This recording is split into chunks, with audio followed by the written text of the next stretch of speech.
Louvado seja nosso Senhor Jesus Cristo, para sempre seja louvado.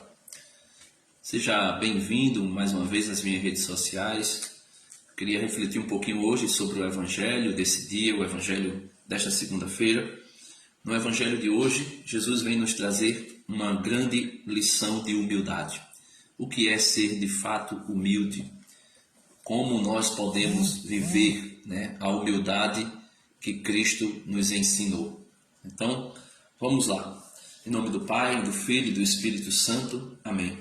Inspirai, Senhor, nossas ações e ajudai-nos a realizá-las, para que em vós comece e para que em vós termine tudo aquilo que fizermos por Cristo nosso Senhor. Amém. Abri, Senhor, meus lábios e a minha boca anunciará o vosso louvor. Vinde, ó Deus, em nosso auxílio, socorrei-nos sem demora. Glória seja dada ao Pai, ao Filho e ao Espírito Santo, como era no princípio, agora e sempre. Amém. Meus amados irmãos, o Evangelho de hoje é tirado de São Lucas, capítulo 14, como eu sempre tenho dito. O Evangelho desse ano, o ano C, é o evangelista São Lucas, que nós estamos lendo, e é tirado do capítulo 14, o Evangelho de hoje, a partir do versículo 12 ao versículo 14, certo? Só que eu gostaria de ler a partir do versículo 7 até o versículo 14, para a gente poder entender melhor o que é que Jesus está querendo nos ensinar, Uma lição de humildade, o que é ser verdadeiramente cristão, Não é eu, Denis, que vai ensinar, é Cristo que nos ensina. Esse exemplo serve também para mim, para que eu aprenda também, porque não importa o grau a que eu cheguei, decididamente eu vou seguir em frente. Isso São Paulo diz e eu tomo para mim. Não importa o grau que nós chegamos, nós precisamos seguir adiante, seguir para sempre, para frente. É dito assim no Evangelho de hoje. Observando também, porque Jesus foi convidado para ir almoçar, para ir a um banquete na casa de um fariseu, Então, versículo 7. Observando também como os convivas escolhiam, os convidados escolhiam os primeiros lugares, propôs-lhes a seguinte parábola. Então, quando Jesus chegou numa festa, chegou num banquete, Jesus percebeu que as pessoas estavam escolhendo os primeiros lugares, os melhores lugares. E muitas vezes nós fazemos isso, Nós, quando chegamos em algum lugar, alguma festa, às vezes nós queremos escolher os melhores lugares. O lugar onde a gente diga, aqui eu vou ser bem servido, aqui eu vou ser bem atendido, Então Jesus viu que eles escolhiam, que os convidados estavam escolhendo o melhor lugar naquele banquete, naquela festa. Então Jesus propõe uma parábola, versículo 8, Jesus vai dizer: quando fores convidados às bodas, não te sentes no primeiro lugar, pois pode ser que seja convidado outra pessoa de mais consideração do que tu. E vindo o que te convidou, te diga: cede o lugar a este. Terias então a confusão de ver ocupar o último lugar.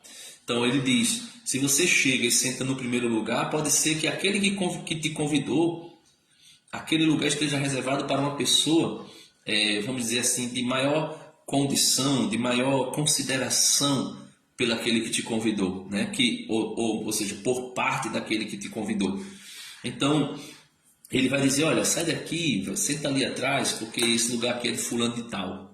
E aí você passará a vergonha ainda de ser chamado a atenção e também passará a vergonha de ter que ser colocado em um lugar inferior. Aí é quando Jesus diz no versículo 10, mas quando fores convidado, vai tomar o último lugar, vai sentar no último lugar, para que quando vier o que te convidou, te diga, amigo, passa mais para cá, para cima, então serás honrado na presença de todos os convivas. Aí Jesus diz aquela máxima, porque todo aquele que se exaltar será humilhado, e todo aquele que se humilhar será exaltado.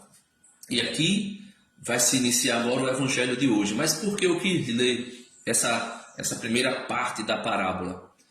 Por quê? Para que a gente pudesse entender que aqui Jesus estava falando daquele que era convidado, daquele que estava recebendo, podemos assim dizer, uma graça, um presente. E ele não deveria querer se exaltar porque estava sendo convidado.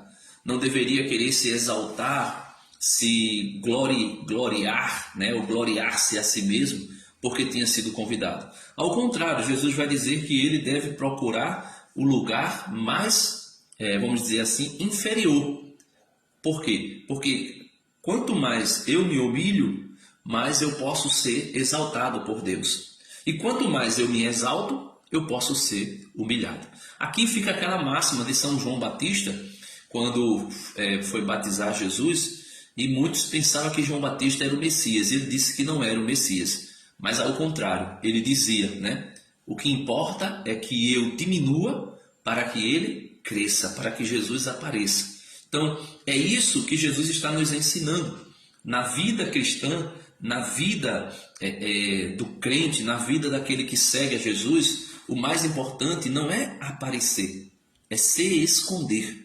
Quanto mais você se esconde, mais você será visto. Quanto mais você se humilha, e esse se humilhar aqui não é deixar-se ser humilhado pelos outros. Jesus não disse, quem mais for humilhado será exaltado. Não, Jesus disse, quem mais se humilhar, ou seja, quem mais fizer como João Batista, que eu diminua para que ele cresça. Por exemplo, São João Batista tinha seguidores, São João Batista tinha discípulos. São João Batista tinha os seus discípulos que o seguia, que acompanhava as suas instruções, seus ensinamentos. Só que quando Jesus chegou, quando Jesus aparece, logo no início do Evangelho de São João, você pode ver isso.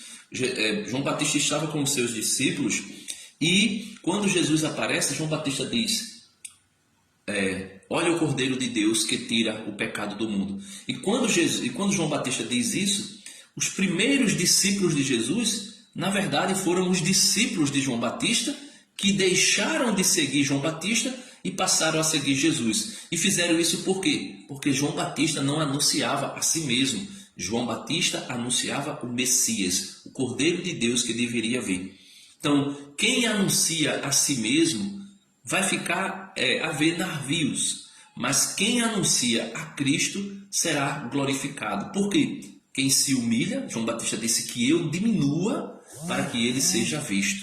Então, quem se humilha será exaltado. E João Batista foi exaltado. E exaltado pela boca do próprio Jesus. Porque Jesus disse, dos filhos nascidos de mulher, nenhum é maior do que João Batista. Ou seja, João Batista é maior do que todos os homens nascidos de mulher. Claro que ali não se colocava Jesus, nessa, podemos assim dizer, nessa disputa. Mas as pessoas humanas, Jesus é Deus também, com o Pai e o Espírito Santo. Então, o que é que acontece, meus irmãos? O que é que nós devemos procurar compreender com o Evangelho de hoje? A primeira parte é, eu como alguém que recebe um presente, uma graça, eu não posso me vangloriar, porque na verdade eu estou sendo agraciado. E foi isso que nosso Senhor Jesus Cristo nos fez, nos dando a sua graça e principalmente a graça da salvação. Só que Jesus falou para quem estava recebendo o presente. Agora ele vai falar para quem tem a possibilidade de dar alguma coisa. O Evangelho de hoje começa aqui, dizia igualmente ao que tinha convidado. Então veja, ele falou primeiro para os que tinham sido convidados e agora ele vai falar para aquele que os convidou. Dizia igualmente ao que tinha convidado. Quando deres alguma ceia, não convides os teus amigos, nem teus irmãos, nem os parentes, nem os vizinhos ricos, por sua vez, porque por sua vez eles te convidarão e assim te retribuirão. Então, Jesus está dizendo aqui para nós, para mim, para você, quando nós formos fazer alguma coisa, nós não busquemos fazer isso para pessoas que são somente próximas de nós. sei lá, tem alguém que está passando necessidade, então eu vou escolher somente as pessoas que estão próximas de mim, da minha família. Eu vou fazer, não sei, estou com uma campanha aqui para ajudar pessoas que precisam, então eu vou ajudar logo os da minha família. Muito fazem isso os políticos, né? Os políticos fazem isso. Eu não estou aqui generalizando, mas também nós fazemos. Mas assim, um exemplo mais, vamos dizer assim, mais social, um exemplo mais público que pode ser levado em consideração. Os políticos fazem isso. Eles ajudam somente aqueles que são seus amigos. Eles não fazem para aqueles que mais precisam. Eles não se interessam em gerir, né, fazer a sua gestão por aqueles que mais precisam. Eles se preocupam em agradar, em servir aqueles que são, primeiro, seus familiares, seus parentes, seus amigos e principalmente, como diz Jesus aqui, os seus amigos ricos. Por quê? Porque eles podem retribuir o favor. Então, Jesus está dizendo, vocês não façam isso. Eu não posso procurar fazer o bem a quem pode me retribuir o bem. Porque se essa pessoa pode me retribuir o bem, então ela nem precisa que eu ajude. Ao contrário, ele vai dizer no versículo 3, mas quando deres uma ceia, convida os pobres. Ou seja, se você quer fazer algo por alguém, faça pelos mais pobres. Os aleijados, ou seja, aqueles que realmente são impossibilitados de fazer algumas coisas por si próprio. Não é simplesmente aleijado no sentido de aleijado mesmo, uma pessoa que tem deficiência física, mas uma pessoa que está, vamos dizer assim, que tem uma deficiência, né, pessoal de fazer as coisas. Então, Jesus vai dizer, convida os pobres, os aleijados, os coxos e os cegos. Quantas pessoas, meus irmãos, que precisa de alguma coisa e não sabe como proceder, não conhece os seus direitos. E Jesus está dizendo isso, quando fores fazer alguma coisa, faz por aqueles que são mais necessitados. E assim vocês poderão estar fazendo algo verdadeiramente cristão, verdadeiramente uma verdadeira caridade. E ele conclui dizendo assim, serás felizes, porque eles, né, os pobres, aqueles que mais precisam, não têm com que te retribuir, mas tu receberás na ressurreição dos justos, né? Mas tu receberás na ressurreição dos justos a tua recompensa, né? Então, nós precisamos entender isso. Nós precisamos ficar com isso no nosso coração. O que eu gostaria de ler para complementar é a primeira leitura, né? Na primeira leitura de hoje, o apóstolo São Paulo vem falar do exemplo da caridade de Cristo. Filipenses, capítulo 2, versículos do 1 ao 4. São Paulo vai dizer assim, se me é possível, pois, alguma consolação em Cristo, algum caridoso estímulo, alguma comunhão no Espírito, alguma ternura e compaixão, ele diz, se me é possível, alguma consolação, algum caridoso estímulo, alguma comunhão no Espírito, alguma ternura e alguma compaixão, ele vai dizer, completai a minha alegria, permanecendo unidos. Então São Paulo, veja que São Paulo não se preocupa consigo mesmo. Carta aos Filipenses, segundo os estudiosos, a carta aos Filipenses, nela, quando Paulo escreve essa carta, São Paulo está já preso. São Paulo já está prestes a ser sacrificado, a ser martirizado. São Paulo já está prestes a derramar o seu sangue por Cristo.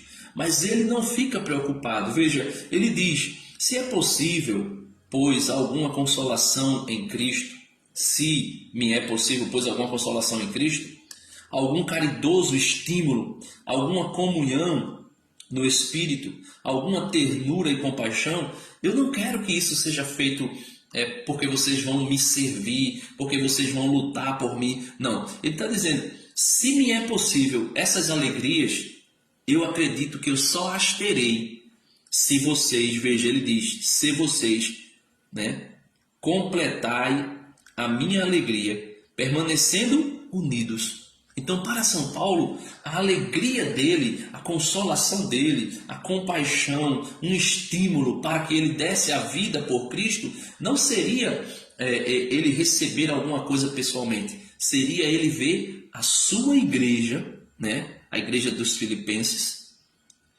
viver unidos, viver na comunhão. E não só viver na comunhão, mas São Paulo vai dizer, tende um mesmo amor, uma só alma e os mesmos pensamentos. Não é somente viver unido, mas é ter o mesmo amor, Paulo vai dizer, ter uma só alma e também ter os mesmos pensamentos. E ele vai dizer, né, se vocês querem ter, se vocês querem me dar alegria, se vocês querem viver verdadeiramente como cristãos, na humildade, se vocês querem tudo isso, ele vai dizer, nada façais por espírito de partido. Ou seja, a igreja se divide. De um lado fica um grupo que quer uma coisa, do outro lado fica um grupo que quer outra coisa. Aí o que acontece? Tudo que vai ser feito se faz por partido. Se faz pelo meu grupo, o teu grupo não importa. Aí o outro grupo não, a gente tem que fazer por a gente. O grupo dele lá, o que eles querem também não importa. Aí São Paulo vai dizer, né? Nada façais por espírito de partido ou vanglória. Ou seja, não é para a glória de Deus, mas é para o meu ego, satisfazer o meu ego. Aí ele diz, mas que a humildade vos ensine a considerar os outros superiores a vós mesmos. São Paulo fez isso. São Paulo se considerou inferior a todos aqueles que ele evangelizou. São Paulo se considerou inferior ao outro. São Paulo colocou os interesses dos outros em primeiro lugar. Como a gente está aqui com a política fresca, né, por conta do pleito que teve, a verdadeira política, ela deve seguir esse estímulo. Eu tenho que priorizar o outro. O político tem que priorizar o povo e não priorizar os seus próprios interesses. Compreendem? O político tem que priorizar as pessoas, as necessidades da comunidade, da cidade, do país. Também aqueles que estão nas gestões, aqueles que estão trabalhando, aqueles que são funcionários, que são servidores, também tem que pensar em primeiro lugar no outro e não pensar somente em si. E São Paulo conclui dizendo assim, cada qual tenha em vista não os seus próprios interesses, e sim os dos outros. Por que São Paulo está dizendo isso? Porque São Paulo aprendeu com Cristo isso.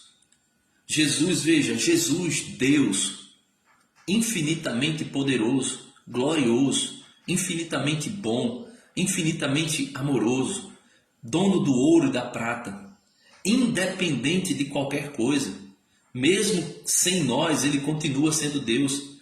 Mas esse Jesus não buscou o seu próprio interesse. Ele poderia dizer, olha, eu vou descer na terra para sofrer, para ser maltratado, para ser açoitado, para ser crucificado, para ser morto por um povo que não está nem aí por mim. Ele poderia pensar, não, eu não vou.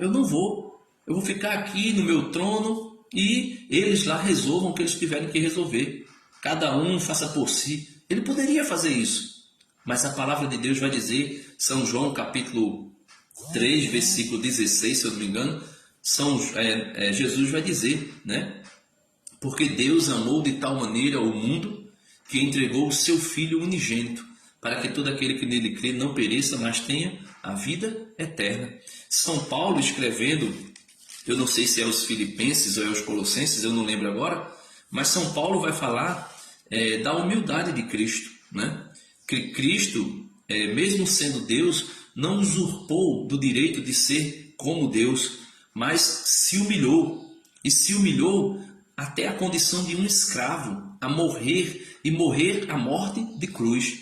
Mas São Paulo vai dizer, porém, Diante do nome de Jesus, todo joelho se dobrará, nos céus, na terra e nos infernos, e toda língua proclamará para a glória de Deus Pai, que Jesus Cristo é o Senhor. Então Jesus, ele poderia viver segundo aquilo que seria para ele mais conveniente, mas ele não quis. Jesus não quis. Jesus não quis ficar no lugar dele. Jesus não quis viver uma vida, podemos assim dizer, voltada para si mesmo, mas por amor ele se entregou, ele se doou. Por amor ele veio morrer na cruz por mim e por você. Quem deveria ser morto na cruz? Eu e você. Quem deveria estar pregado na cruz? Eu e você. Quem deveria ser crucificado, açoitado, castigado? Eu e você. Nós era que merecíamos pagar pelos nossos pecados, mas Cristo foi quem pagou. Por isso o profeta messiânico, o profeta Isaías vai dizer no capítulo 53, falando do servo sofredor, falando de Jesus, dizendo que ele tomou sobre si as nossas dores, que ele tomou sobre si as nossas enfermidades, que o pecado que estava sobre nós recaiu sobre ele, que todo o castigo que nós deveríamos receber foi derramado sobre ele. Por suas chagas, por suas feridas, nós fomos sarados. Por suas dores, nós fomos consolados. Ele sofreu, ele foi esbofeteado, a sua barba foi arrancada, ele recebeu cusparada na sua face, ele recebeu bofetões na sua face, no seu rosto. Quando ele estava pendurado no madeiro, ele foi caluniado, ele foi defamado, ele recebeu zombarias. Ele teve os olhos das pessoas que olhavam com, vamos dizer assim, reprimindo, né? Zombando, que olhava com desprezo. É dito que se balançava a cabeça quando alguém olhava para ele na cruz, balançava, titubeava a cabeça. Por quê? Porque ele não tinha mais nenhuma beleza que pudesse atrair o nosso olhar. Ele estava completamente desfigurado, o seu rosto estava desfigurado. Pouco caso se fazia dele. O apóstolo São Paulo chega a dizer na carta aos Gálatas, no capítulo 3, versículo 13, que ele, Jesus Cristo, se fez maldição por causa de nós, porque está escrito, maldito é todo aquele que é suspenso no madeiro. Então, meus irmãos, minhas irmãs, que nós possamos compreender que nós não podemos viver para nós mesmos. Existe uma frase que diz, quem não serve para viver, não serve para... quem não vive para servir, não serve para viver. É uma frase aí, não sei de quem é, mas é uma frase que nos traz muito a reflexão, né? Se eu vivo nesse mundo, mas se eu não consigo servir ninguém, se eu vivo nesse mundo, mas eu só busco meus interesses, então eu estou vivendo segundo o meu querer, segundo a minha vontade, e não segundo os ensinamentos de Jesus, que mesmo sendo Deus, pobre se fez, só por amor, simplesmente por amor. Amém. Deus abençoe você e até amanhã, se Deus quiser.